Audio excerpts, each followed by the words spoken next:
দেখছি যে তুমি পড়ছো মনে হচ্ছে, তো পড়ে কি লাভ, পড়ে কি কোনো লাভ আছে আমাকে একটু জানাও তো।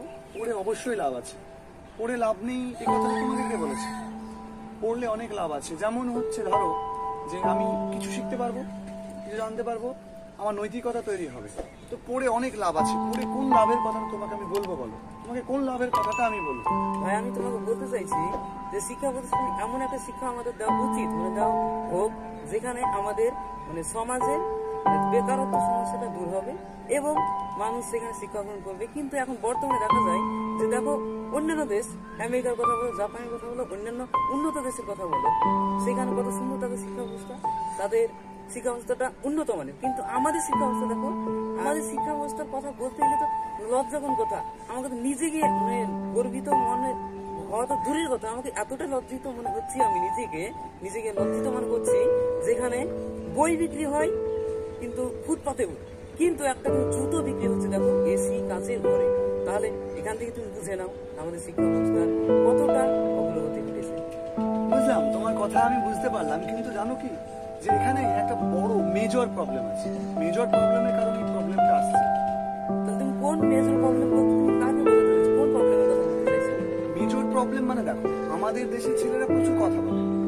কথা বলে বলতে ধরো যে আমাদের দেশের ছেলেরা পড়াশোনা করে, কলেজ পাশ করে যেখানে দেশেরা যেখানে তোমার পড়াশোনা কমপ্লিট করার পরে কি করবে, ভবিষ্যতে কি করবে, কি কাজ করবে, এটা নিয়ে ভাবে। আর আমাদের দেশের ছেলেরা কি করে বলতো? আমাদের দেশের ছেলেরা বাতেলা দেয়। তুমি কি বলতে চাইছো?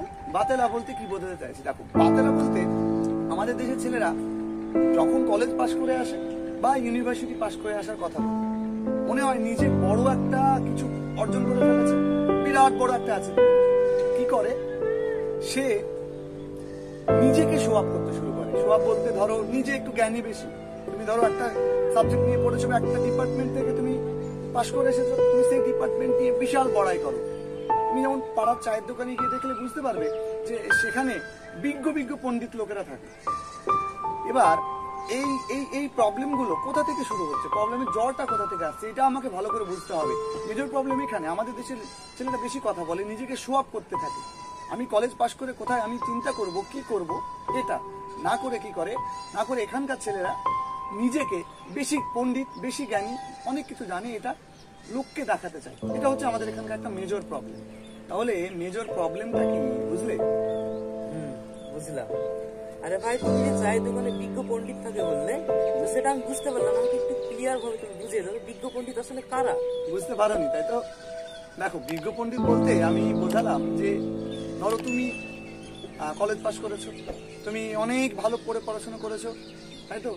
তোমার বাবা, তোমার কাকা, তোমার ভাই, যে কেউ তোমাকে নিয়ে চায়ের দোকানে বড়াই করে তো। আবার দেখবে যে চায়ের দোকানে যাবতীয় জিনিস যত কিছু আছে, তোমার গ্রামের বলো বা যে কোনো জায়গার বলো, প্রত্যেকটা কিছু কিন্তু ওখানে আলোচনা হয়। তুমি জানো যে ধরো একটা ছেলে বা মেয়ে ক্লাস 5 বা 6 উঠেছে, প্রেম করছে, এবং 1 বছর 2 বছর যাওয়ার পরে যখন তারা সেই পর্যায়ে চলে যাচ্ছে, শারীরিক যে পরিবর্তনটা আসছে, তারপরে তারা কি করছে, তারা প্রিম্যাচুর সেক্স করছে, যার ফলশ্রুতি একটা ভ্রূণ চলে আসছে, বাচ্চা চলে আসছে। এবং এটা কি করছে বলতো? এটাকে নষ্ট করার জন্য এবার কেউ তাদেরকে বড়রা জ্ঞান দিচ্ছে, তাই না, যে এটা এরকম করতে হবে, না তোর অনেক প্রবলেম হয়ে যাবে। কিন্তু তাকে যে তাকে একটা শিক্ষা দেওয়া দরকার ছিল, এটা কিন্তু দেয়নি। কিন্তু এটা নিয়ে পরবর্তীকালে দেখবে তুমি চায়ের দোকানে আলোচনা হবে, বিস্তর আলোচনা হবে, সব পক্ষের মানুষ খারাপ বলে দেখানো হবে, কাউকে ভালো বলে দেখানো হবে। আবার দেখবে যে এই যারা এই কাজটা করলো, যে বাচ্চাটা নষ্ট করতে যাবে, যে ডাক্তারের কাছে গেল, সে ডাক্তার আবার মহৎ ন্যায় পরায়ণ মানুষ। কেন বলতো?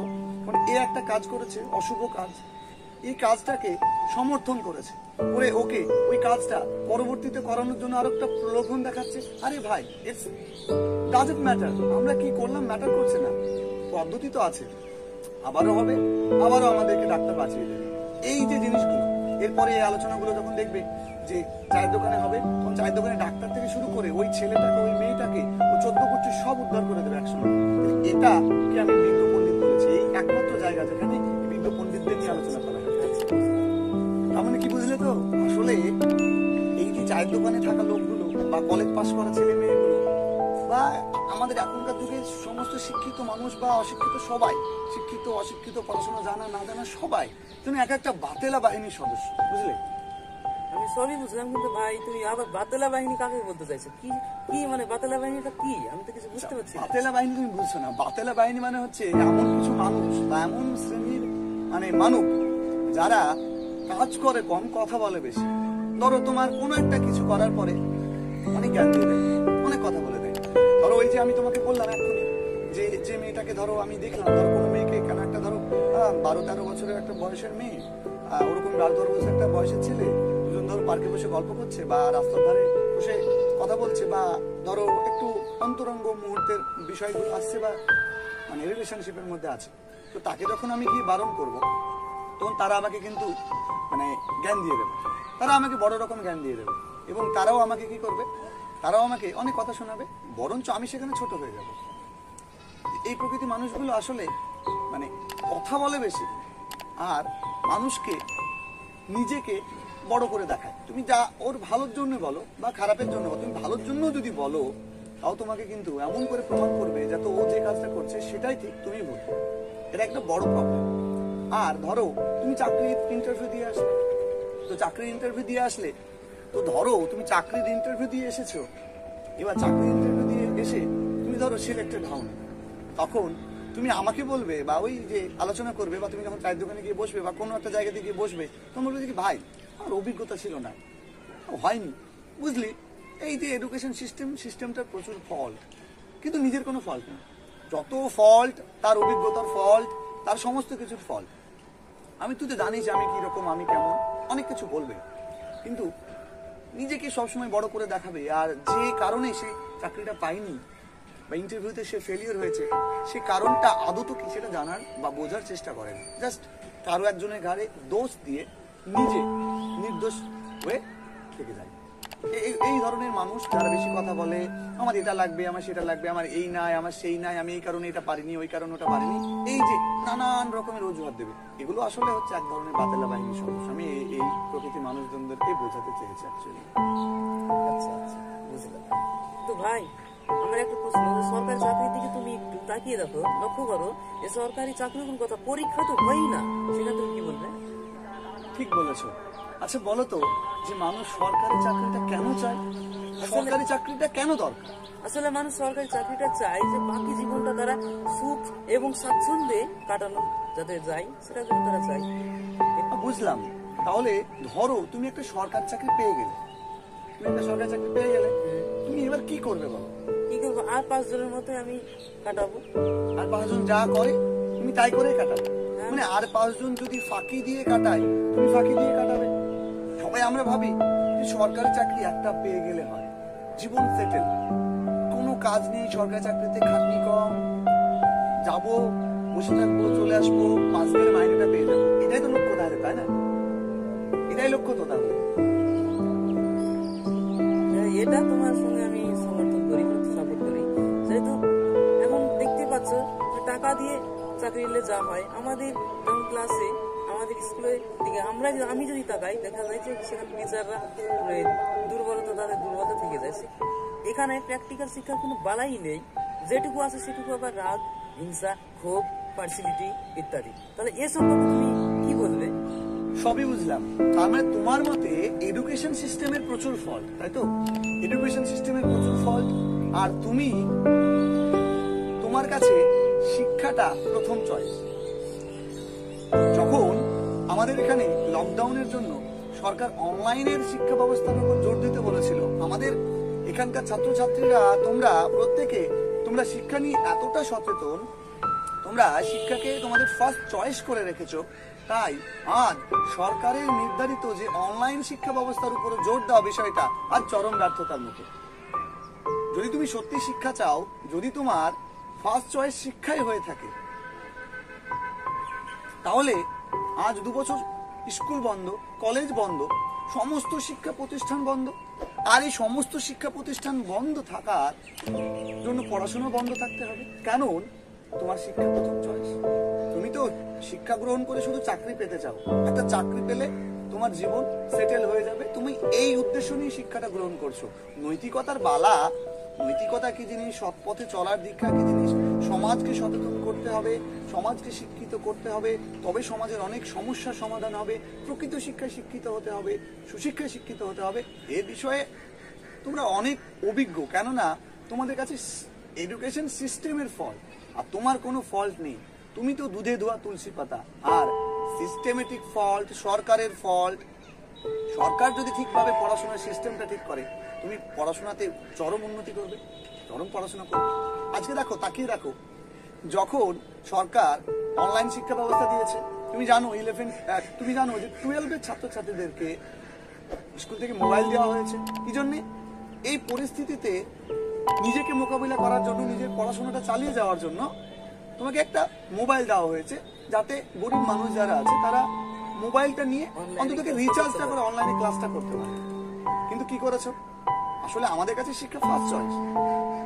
শিক্ষা আমরা সত্যি মন থেকে চাই। তার জন্য আমরা যখন অনলাইনে শিক্ষা ব্যবস্থা, দূর স্যার ক্লাস করাচ্ছে, আমি বাড়িতে বসে স্যারের ক্লাস শুনতে শুনতে খাচ্ছি। স্যারের ক্লাস শুনতে শুনতে আমি মাঝে মাঝে আর একটা মোবাইল নিয়ে, ভাইয়ের মোবাইলটা নিয়ে একটু হয়তো ক্লাস করছি, একটা ক্লাস নিয়ে আমার আর একটা নিজস্ব মোবাইল আছে। আমি আগে থেকে একটা মোবাইল রেখেছি, সেই মোবাইল আমি ফ্রি ফায়ার খেলছি। চায়ের রকে গিয়ে ভীষণ আড্ডা দিচ্ছি। ফ্রি ফায়ারে আমি রাত্রেবেলায় বসে ফ্রি ফায়ার বন্ধুদের সঙ্গে ফ্রি ফায়ারে গেম খেলছি, ফ্রি ফায়ার গেমটা খেলছি। বাচ্চা, কিশোর, কিশোরী, বুড়ো, সমস্ত রকমের বয়সী মানুষেরা কি করছে, যে ধরো বইটাকে টাকশালে রেখে দিয়েছে। বইটা তো একটা আনুষঙ্গিক, স্কুল খুললে বই খুলবো, পড়বো, শিক্ষিত হবো, চাকরি পাবো, ব্যাস। আর এই যে যাবতীয় জিনিসগুলো আছে, এন্টারটেনমেন্ট বলো, মোবাইলে গেম খেলা বলো, এগুলো আমাদের কাছে ফার্স্ট চয়েস। কিন্তু আমরা বলি সরকার শিক্ষা স্কুল বন্ধ রেখেছে, কি করে ছাত্রছাত্রীদের পড়বে, কি করে আমরা পড়বো, পড়াশোনা কোনো বালাই নেই, এরকম আমাদের প্রবলেম। এই সমাজে শিক্ষার্থীরা সত্যি পড়াশোনা করতে চায়, পড়াশোনা তাদের কাছে ফার্স্ট চয়েস। তা না হলে আজকে অনলাইনে শিক্ষা ব্যবস্থাটাকে গ্রো করতে পারতো না আমাদের দেশে, পারতো না? অবশ্যই পারতো। আমরা যেখানে মোবাইলে ফ্রি ফায়ারে অনলাইনে গেম খেলতে পারছি বা অনেক কিছু করতে পারছি, সেখানে চাইলে আমরা পড়াশোনা করতে পারতাম, কিন্তু পড়াশোনা করিনি। কারণ কি হয়েছে? আমরা বাতেলা বাহিনীর সদস্য, আমরা অন্যের ঘরে দোষ দিয়ে নিজেরই হাতে, এটা হচ্ছে আসল কারণ। আচ্ছা, বিষয়টা বুঝলাম। তো তুমি বলো, এখন যে বর্তমানে যে শিক্ষা প্রতিষ্ঠানে, যে স্কুলে বা কলেজে তুমি বলো, বা ইউনিভার্সিটিতে, ভার্সিটিতে যে পড়াশোনাটা হচ্ছে, তাতে কি পরবর্তীকালে চাকরি পেতে কোনো প্রবলেম দেখা দেবে? তুমি আমাকে বলো যে চাকরিটা কার দরকার, তোমার না যে শিক্ষক তোমাকে পড়াচ্ছেন সেই শিক্ষকের দরকার? কার দরকার? অবশ্যই আমার, আমি পড়ছি আমার। তোমার দরকার। একটা শিক্ষক তো তার নিজের জায়গা থেকে সফল, সে তোমাকে কিভাবে পড়ালো, সে অভিজ্ঞ না সে অনভিজ্ঞ, এটা কখন ম্যাটার করবে বলো তো? কখন ম্যাটার করবে? তুমি যখন চাইছো তুমি একটা চাকরি পাবে, এডুকেশন সিস্টেমের ফল্ট দিয়ে কোনো লাভ নেই, তোমার মানসিকতার প্রবলেম। আর তুমি আমাকে বললে যে টাকা দিয়ে চাকরি দিচ্ছে, যার ফলে স্কুলে অনভিজ্ঞ টিচারেরা ভরে যাচ্ছে। তো টাকা নিয়ে চাকরি পাওয়ার মেন্টালিটিটা কার? তুমি তো চাকরিটা নিতে চাইছো না। চাকরিটা কে নিতে চাইছো? শিক্ষকটা না তুমি? তুমি নিতে চাইছো। তো তুমি যখন আজকে একটা চাকরি প্রার্থী, যখন তুমি চাকরিটা নিতে চাইছো, তখন তুমি কিন্তু তোমার মতোই, তুমি না হলে তোমার মতোই আরো 10 জন যারা টাকা দিয়ে চাকরি নিতে চাইছে এবং এই মেধাটাকে নষ্ট করে দিতে চাইছে। তাহলে এখানে মানসিকতার প্রবলেম নেই, এখানে সুশিক্ষার অভাব নেই। শিক্ষা কাকে বলে? আমাকে নৈতিকভাবে চলতে শেখাবে, আমার অন্তর্নিহিত পূর্ণতার বিকাশ ঘটাবে। সেখানে তুমি টাকা দিয়ে চাকরি নিচ্ছ, টাকা দিয়ে চাকরি নেওয়াকে দোষারোপ করছো, সিস্টেমকে দোষারোপ করছো, সরকারকে ব্লেম করছো, টিচারকে ব্লেম করছো, আর তুমি নিজেকে ব্লেম করবে না? তুমি যেখানে তোমার মানসিকতা যেখানে ছোট, তুমি মানসিকতার পরিবর্তন করছো না, সেখানে তুমি শিক্ষকদের নামে বলে দিচ্ছ যে শিক্ষকরা যেভাবে পড়াচ্ছে, এডুকেশন সিস্টেম যেভাবে চলছে, সেই এডুকেশন সিস্টেমের দোষ। আর তুমি সাধু, তোমার কোনো ফল্ট নেই। ফল্ট নেই সেটা বলছি না, কিন্তু ভাই আমি টাকা দিয়ে চাকরি পাওয়াটাকে, চাকরি নেওয়াটাকে আমি ততটা আমি সাপোর্ট করতে পারলাম না। তুমি ভালো করে জানো যে পুঁথিগত বিদ্যা লাভ করে কোনো লাভ নেই। যখন তুমি একটা জায়গাতে তুমি যখন নিজেকে যোগ্য প্রমাণ করতে চাইবে, তখন তোমাকে তার যোগ্যতাটা তোমাকে দেখাতে হবে। যখন দেখবে সমাজে মেধা বা ভালোটা বা নৈতিকতাটা হারিয়ে যাচ্ছে, তখন তুমি মুখ বুঝে একা সহ্য করে তুমি যখন ভাবছো যে হ্যাঁ টাকা দিয়ে চাকরি পাওয়াটা বড় বিষয় নয়, আমি তোমাকে বোঝাতে চাইলাম যে মানুষের মানসিকতার অভাব। আজকে হয়তো তুমি সাফার করছো কেন? ওই ওই কুশিক্ষায় শিক্ষিত বেশ কতজন নিম্ন মানসিকতার মানুষ, নিজেকে নিয়ে ভাবা মানুষ, গোটা সোসাইটিটাকে বিপদের মুখে ঠেলে দেওয়া মানুষ, শিক্ষাকে অবনমনের পথে ঠেলে দেওয়া মানুষ যারা, তারা এগুলো করছে। তাদের মধ্যে নৈতিকতার বড্ড অভাব, তাদের মধ্যে নৈতিকতার কোনো বালাই নেই। তারা চায় আমি পেয়ে গেছি, সমাজ কি হবে, সমাজ কোথায় যাবে, আমার ভবিষ্যৎ প্রজন্মের কি হবে, কোনো বিষয় নেই। আমি পেয়ে গেছি, আমি একটা জায়গাতে তো যেতে পেরেছি, আমার সন্তান সন্ততিদেরকেও আমি এইভাবেই একটা জায়গাতে ঠিক দাঁড় করিয়ে দেবো। এরকম মানসিকতার মানুষ যখন সমাজে ভরে যাবে, তখন তুমি বলো, তুমি যদি নিজে একা গলাবাজি করো, বা তুমি যখন একা যদি তুমি জোর গলায় কথা বলো, তোমার কথাটা কি কোনো জায়গাতে গিয়ে লাগবে? আমার মনে হয় লাগবে না। তার মানে এই যে হিংসাত্মক একটা ব্যাপার আমাদের সোসাইটিতে ধীরে ধীরে ক্রমশ এগিয়ে যাচ্ছে, এটা আসলে শিক্ষার অবদান। সিস্টেমেটিক ফল্ট কিছুটা আছে, বাট তুমি নিজেকে যোগ্য করে তোলো, কাউকে দোষারোপ না করে তুমি যোগ্য করে তোলো। যদি তুমি সত্যি নিজেকে যোগ্য করে তুলতে পারো, তাহলে একদিন দেখবে সত্যের জয় অবশ্যই হবে, সত্যের জয় হবে একদিন। মনে রাখতে হবে, আজকে হয়তো তুমি পারলে না, কিন্তু তোমাকে চেষ্টা করে যেতে হবে নিজেকে সবসময় যোগ্য করে রাখার। তুমি আজকে নিজেকে যোগ্য করে রাখলে আগামীতে তুমি হয়তো কোনো কারণে এই যে নৈতিকতার অভাব বা এই যে হিংসাত্মক মনোভাব মানুষের সমাজে ছড়িয়ে পড়ার যে বিষয়টা, এটার জন্য হয়তো তুমি সাফার করলে, কিন্তু আমি আশা করব যে তুমি যখন একটা সুস্থ মানসিকতা নিয়ে বিষয়টা ভাববে, তখন চারিদিকের পরিস্থিতিটা ঠিক হয়ে যাবে। বুঝলাম। চলো তাহলে আজকে ওঠা যাক। অনেক আলোচনা হয়েছে, অনেক কিছু আমরা আলোচনা করেছি। এই বিষয়গুলো নিয়ে যত আলোচনা করব তত আলোচনা বাড়বে। ঠিক আছে, তাহলে চলো আজকে আমরা উঠি, আজকে আমরা যাই, আবার অন্যদিন বসবো আমরা। ঠিক আছে। এই ভিডিওটি করার প্রথম এবং প্রধান উদ্দেশ্য হলো মানুষের মধ্যে একটা পজিটিভ বার্তা পৌঁছে দেওয়া। সমাজের বাস্তব পরিস্থিতির জন্য শুধু সরকারই দায়ী নয়। আমরা যেমন আমাদের স্বার্থটা বুঝছি, ঠিক তেমনই সরকারও নিজের স্বার্থটা বুঝছে, নিজের ভোট ব্যাংকটা বুঝছে। সুতরাং আমাদের মানসিকতা পরিবর্তন করতে হবে। কখনো একার হাতে আমরা কোনো কিছু পরিবর্তন করতে পারবো না। তাই আমাদের কাঁধে কাঁধ মিলিয়ে শিক্ষার অবনমনকে বাঁচাতে হবে, মূল্যবোধকে আবারও নতুন করে জাগিয়ে তুলতে হবে, নৈতিকতাকে আবারও জাগিয়ে তুলতে হবে, সৎ পথে চলার দীক্ষা গ্রহণ করতে হবে। আসুন আমরা কাঁধে কাঁধ মিলিয়ে শপথ করি এক সুন্দর সমাজ গড়ে তোলার।